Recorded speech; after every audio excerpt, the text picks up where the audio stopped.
ओम स्थापकाय च धर्मस्य सर्वधर्मस्वरूपिणे अवतार वरिष्ठाय रामकृष्णाय ते नमः। जय ठाकुर, जय माँ, जय श्री कृष्णा, राधे राधे।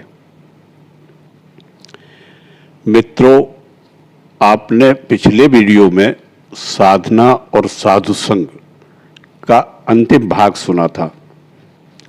आज की वचनामृत का शीर्षक है अभ्यास योग। इस शीर्षक की वचनामृत 3 भागों में प्रस्तुत की जाएगी। अब आज की वचनामृत आरंभ करते हैं। आप लोग ध्यान देकर सुनिए। श्री रामकृष्ण देव अपने कमरे में भक्तों के साथ बैठे हुए हैं। शरतकाल है, शुक्रवार 19 सितंबर 1884। दिन के 2 बजे होंगे। आज भादों की अमावस्या है, महालया। श्रीयुत महेंद्र मुखोपाध्याय और उनके भाई श्रीयुत प्रिय मुखोपाध्याय, मास्टर बाबूराम, हरीश, किशोर और लाटू जमीन पर बैठे हैं। कुछ लोग खड़े भी हैं। कोई कमरे में आ जा रहे हैं। श्रीयुत हाजरा बरामदे में बैठे हैं। राखाल बलराम के साथ वृंदावन में हैं। श्री रामकृष्ण देव महेंद्र आदि भक्तों से बोले, कलकत्ते में मैं कप्तान के घर गया था। लौटते हुए बड़ी रात हो गई थी। कप्तान का कैसा स्वभाव है, कैसी भक्ति है। छोटी धोती पहनकर आरती करता है। पहले 3 बत्ती वाले प्रदीप से आरती करता है, इसके बाद 1 बत्ती वाले प्रदीप से और फिर कपूर से। उस समय बोलता नहीं, मुझे इशारे से आसन पर बैठने के लिए कहा। पूजा करते समय आंखें लाल हो जाती हैं, मानो बर्र ने काट लिया हो। गाना तो नहीं गा सकता, परंतु स्तव पाठ बहुत ही सुंदर करता है। वह अपनी मां के पास नीचे बैठता है, मां ऊंचे आसन पर बैठती है। बाप अंग्रेज का हवलदार है। लड़ाई के मैदान में एक हाथ में बंदूक रखता है और दूसरे हाथ से शिव जी की पूजा करता है। नौकर शिव मूर्ति बना दिया करता है। बिना पूजा किए जल ग्रहण नहीं करता। सालाना 6000 रुपए पाता है। कभी कभी अपनी मां को काशी भेजता है। वहां उसकी मां की सेवा पर 12-13 आदमी रहते हैं। बड़ा खर्च होता है। वेदांत, गीता, भागवत कप्तान को कंठाग्र हैं। वह कहता है, कलकत्ते के बाबुओं का आचार बहुत ही भ्रष्ट है। पहले उसने हठ योग किया था, इसलिए जब मुझे समाधि या भावावस्था होती है तब सिर पर हाथ फेरने लगता है। कप्तान की स्त्री के दूसरे इष्ट देवता हैं गोपाल। अब की बार उसे उतनी कंजूसी करते नहीं देखा। वह भी गीता जानती है। कैसी भक्ति है उसकी। मुझे जहां भोजन कराया वहीं हाथ मुंह भी तुलवाया। दांत खोदने की सीख भी वहीं दी। मेरे खा चुकने पर कप्तान या उसकी पत्नी पंखा जलती है। उनमें बड़ी भक्ति है। साधुओं का बड़ा सम्मान करते हैं। पश्चिम के आदमियों में साधुओं के प्रति भक्ति ज्यादा है। जंग बहादुर के लड़के और उसके भतीजे कर्नल यहां आए थे। जब आए तब पतलून उतारकर मानो बहुत डरते हुए आए।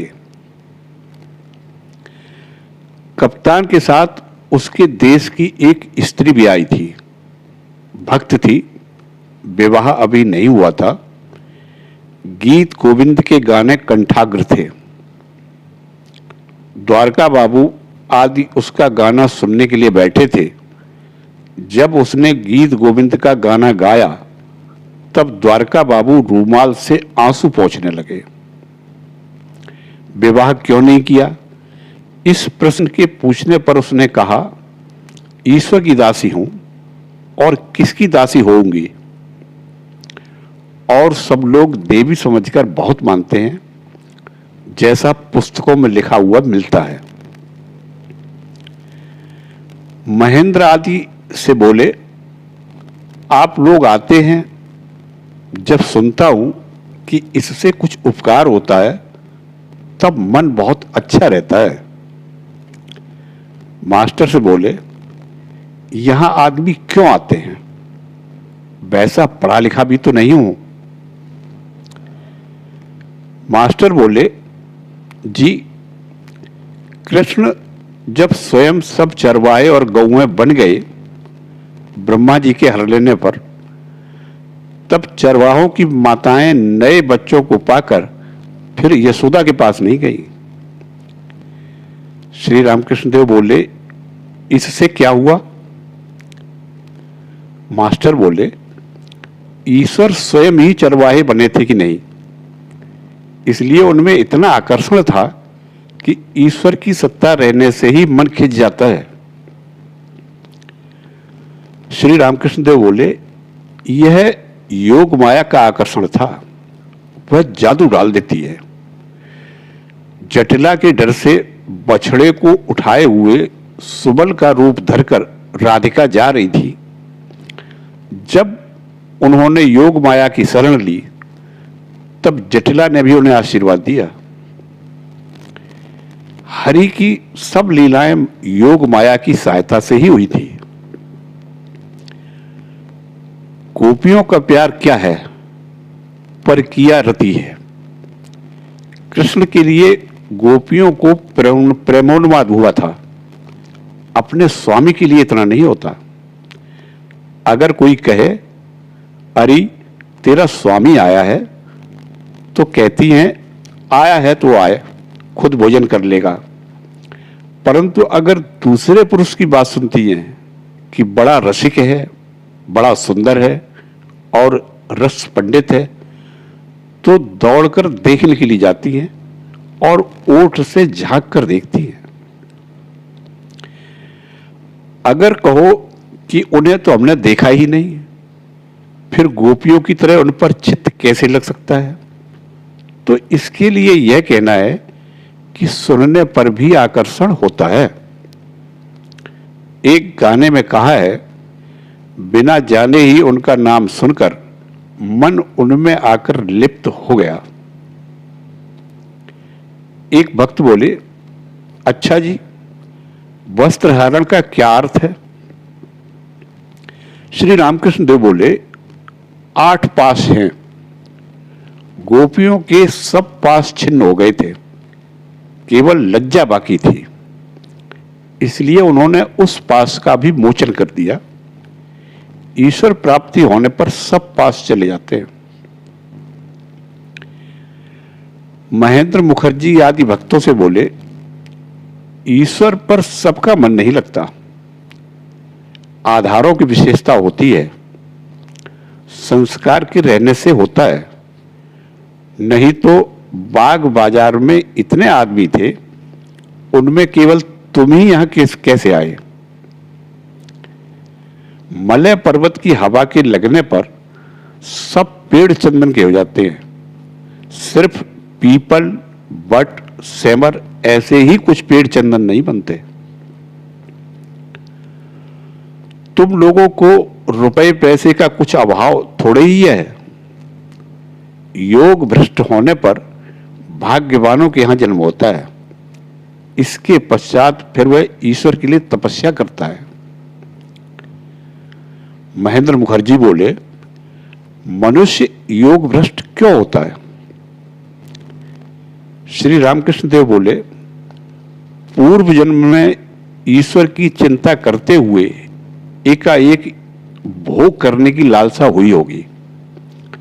इस तरह होने पर योग भ्रष्ट हो जाता है और दूसरे जन्म में फिर उसी के अनुसार जन्म होता है। महेंद्र बोले, इसके बाद उपाय क्या है? श्री रामकृष्ण देव बोले, कामना के रहते, भोग की लालसा के रहते मुक्ति नहीं होती है। इसलिए खाना, पहनना, रमण करना, यह सब कर लेना। हास्य के साथ बोले, तुम क्या कहते हो, स्वकीया के साथ या परकीया के साथ? मास्टर मुखर्जी ये लोग हंस रहे हैं। श्री रामकृष्ण देव बोले, भोग लालसा का रहना अच्छा नहीं, इसीलिए मेरे मन में जो कुछ उठता था मैं कर डालता था। बड़ा बाजार के रंगे संदेश खाने की इच्छा हुई, इन लोगों ने मंगा दिया। मैंने खूब खाया, फिर बीमार पड़ गया। लड़कपन में गंगा नहाते समय एक लड़के की कमर में सोने की करधनी देखी थी।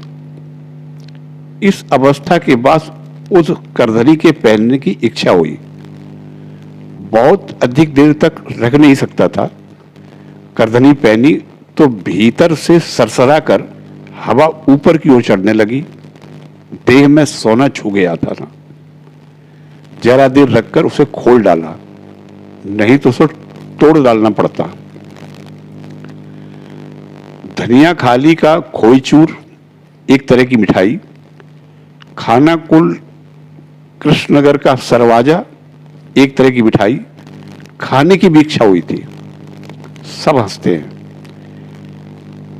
शंभू के चंडी गीत सुनने की इच्छा हुई थी। उसके सुन लेने के बाद फिर राज नारायण के चंडी गीतों को सुनने की इच्छा हुई। उसके गीतों को भी सुना। उस समय बहुत से साधु आते थे। इच्छा हुई कि उनकी सेवा के लिए एक अलग भंडार किया जाए। सेजो बाबू ने वैसा ही किया। उसी भंडार से साधुओं को सीधा, लकड़ी आदि सब दिया जाता था। एक बार जी में आया, खूब अच्छे जरी का साज पहनूं, चांदी की गुड़गुड़ी में तंबाकू पीऊं। सेजो बाबू ने नया साज, गुड़गुड़ी सब भेज दिया। साज पहना, गुड़गुड़ी कितने ही तरह से पीने लगा। एक बार इस ओर से, एक बार उस ओर से, खड़ा होकर और बैठकर। तब मैंने कहा, मन देख ले, इसी का नाम है चांदी की गुड़गुड़ी में तंबाकू पीना। बस इतने से ही गुड़गुड़ी का त्याग हो गया। साज थोड़ी देर में खोल डाला, पैरों से उसे रौंदने लगा। कहा, इसी का नाम है साज। इसी पोशाक के कारण रजोगुण बढ़ता है। बलराम के साथ राखाल वृंदावन में है। पहले पहल वे वृंदावन की बड़ी तारीफ करके चिट्ठी लिखते थे। मास्टर को चिट्ठी लिखी थी, यह बहुत अच्छी जगह है। मोर नाचते रहते हैं और नृत्य गीत सदा ही आनंद होता है। इसके पश्चात उन्हें बुखार आया, वृंदावन का बुखार। श्री रामकृष्ण देव को बड़ी चिंता रहती है। उनके लिए चंडी के नाम पर उन्होंने मन्नत की है। श्री रामकृष्ण देव राखाल की बातें कर रहे हैं। यहां बैठकर पैर दबाते समय राखाल को पहले पहल भाव हुआ था। एक भागवती पंडित इस कमरे में बैठा हुआ भागवत की बातें कह रहा था। उन्हीं बातों को सुन सुनकर राखाल सिहर सिहर उठता था। इसके बाद वह बिल्कुल स्थिर हो गया। दूसरी बार बलराम के घर में भाव हुआ था। भावावेश में लेट गया था। राखाल साकार की श्रेणी का है, निराकार की बात सुनकर उठ जाएगा। उसके लिए मैंने चंडी की मन्नत की। उसने घर द्वार सब छोड़कर मेरा सहारा लिया था ना। उसकी स्त्री के पास उसे मैं ही भेज दिया करता था। बहुत कुछ बाकी रह गया था। वृंदावन से इन्हें लिख रहा है, यह बड़ा अच्छा स्थान है। मोरों का नृत्य हुआ करता है। अब मोरों ने विपत्ति में डाल दिया।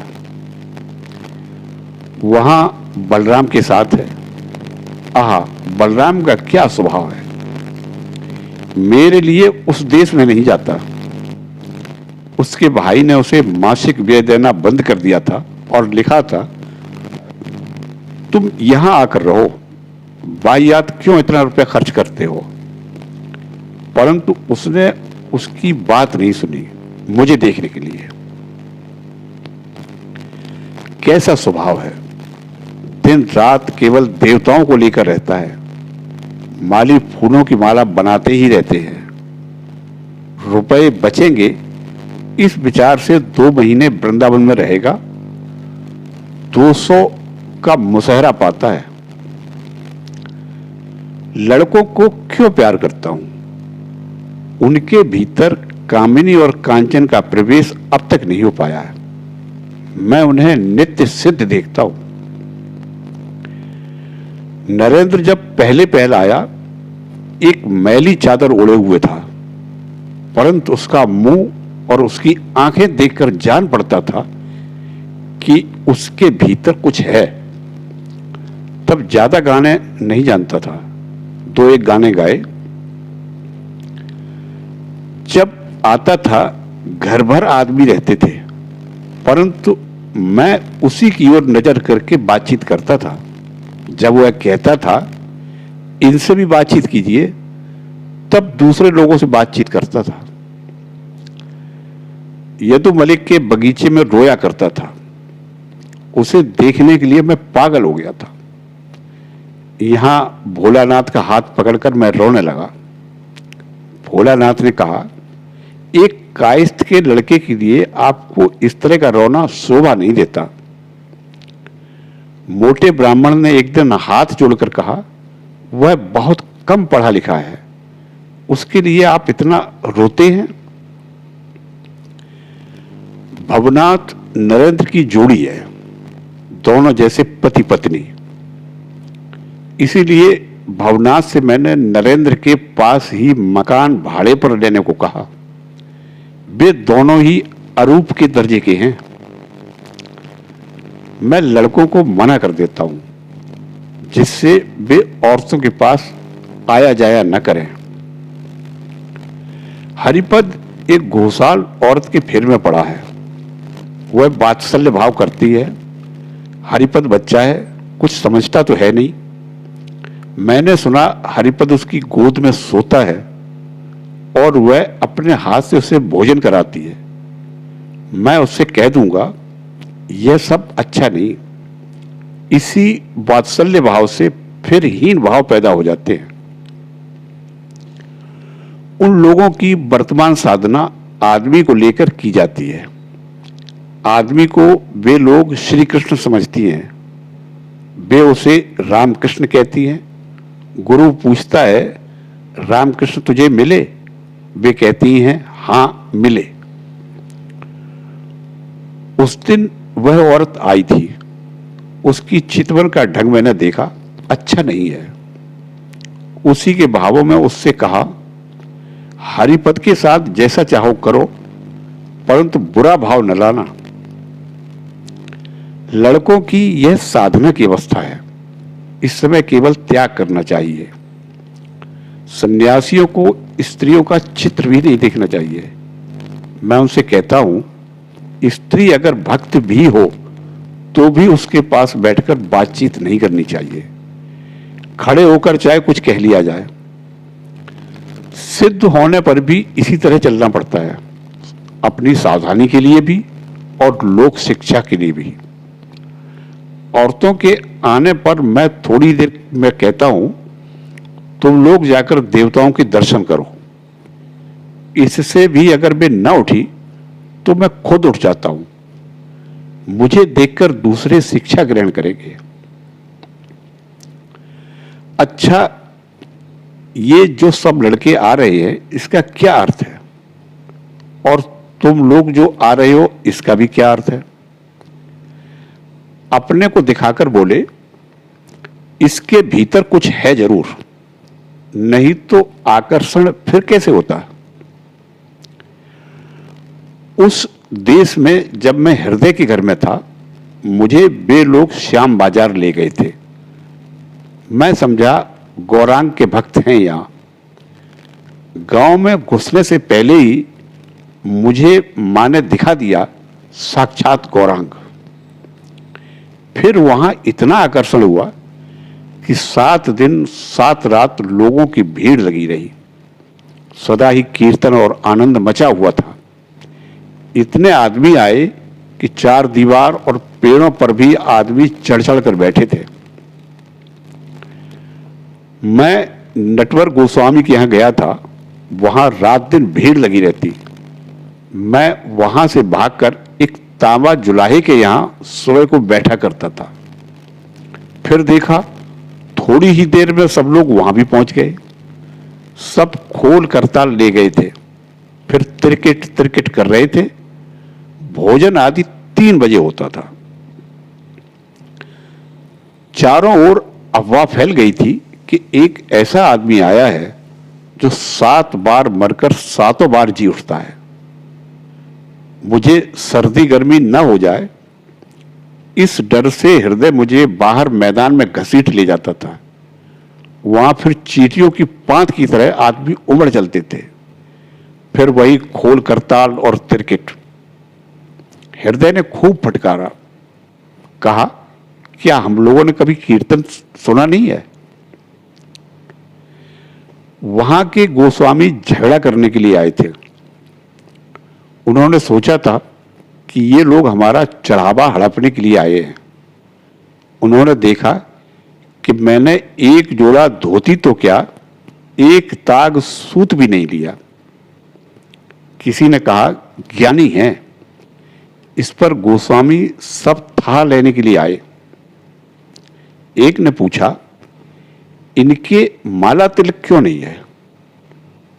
उन्हीं में से किसी ने कहा, नारियल का पत्ता आप ही निकल कर गिर गया। नारियल के पत्ते वाली बात मैंने वही सीखी थी।